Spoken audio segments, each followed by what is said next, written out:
But even after we left school, when I talked to my friend Enoch, not Enoch, Emma in South Sudan, I'm not saying he's a Choli. I'm not thinking, he's a Choli. He's from South Sudan.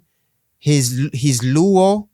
I'm Bantu. I'm Lega. That's not how. No, he's just my buddy. He's my brother. We grew up together. Went to school together. It's cool.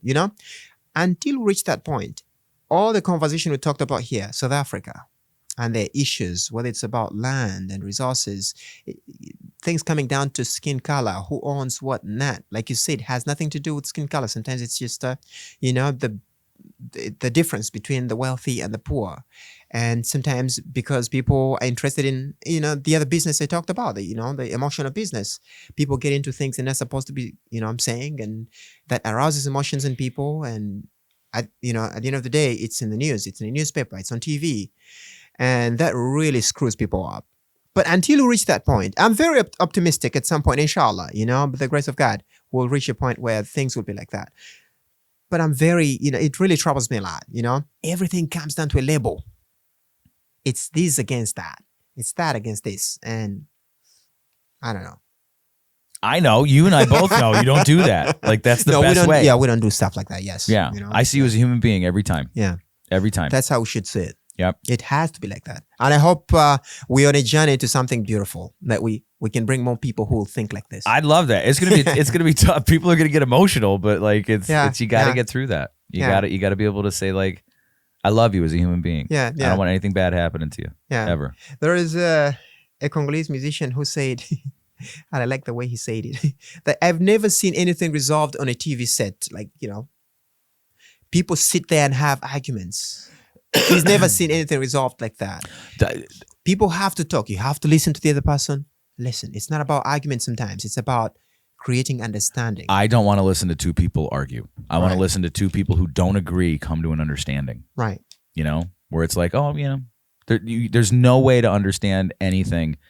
And look, whether it's race, whether it's religion, whether it's political party, you can't dismiss those people who don't see the world the way that you do, because that is oppression. If you want people to see the world the way that you do, you are oppressive. That's my opinion. Yes. We have to be understanding of other people and respectful of cultures.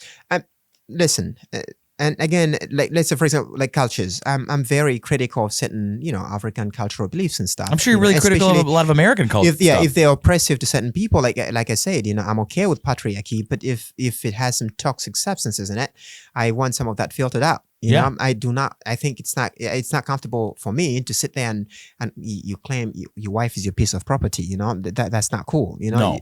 So there's certain things partner. that they have to be limits to it. But then things that are good, I want to appreciate it. Put value to it and encourage it. You're a feminist. Hey, I don't know about that.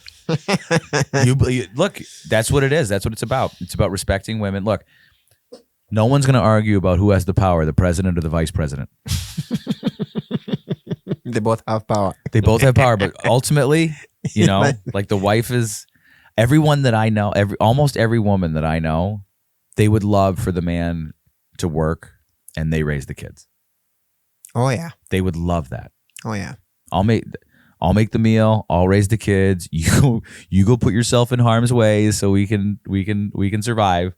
They would love that. I know a lot of liberal women. Yeah. Who are like, they hate white people. They hate all this, but at the end of the day, they're like, oh yeah. If I didn't have to work and the men took care of everything. And, they say that. Oh yeah. It's a confession. It's been on the podcast. I've called them out. I'm like, wait a second. Yeah. You hate the patriarchy. Yeah. But all you want is for a man to take care of you, and you can raise the kids, yeah. and you could make the meals. Like that's all you think. And you're like, yeah. Isn't that cool?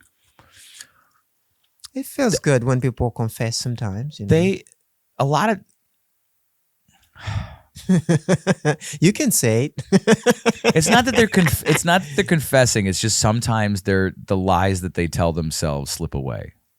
They're told certain things. It's just like in other countries. Like you said, it's in your culture. If you grow up and you think that like the marriage is a business deal, you don't know that there's a difference. You don't know that there's something else. It's just something cultural. If you're told all the time that like you're a victim and people have oppressed you and blah, blah, blah. And if, objectively you can look at it and say that that's not true, the illusions dissolve. Yeah, yeah. So the truth is not something you put in a box, No. like a commodity and sell and ship it somewhere. Eventually, at some point, it's going to come up, I think you don't sell off truth. I think truth is, if we're using minerals as truth, I think truth is something that you always mine for, but you never always get it. Right. As long as you keep searching. True. I finally gave you wisdom. Inshallah. Inshallah. There is always a lot of wisdom when two people or three or even more meet. Whoever watches, I'm happy. I'm grateful. Look, I'm grateful to talk with you if there is no audience. I like talking to you all the time. Audience is crazy. All right, man. I love you. More to come, right? Inshallah. Inshallah.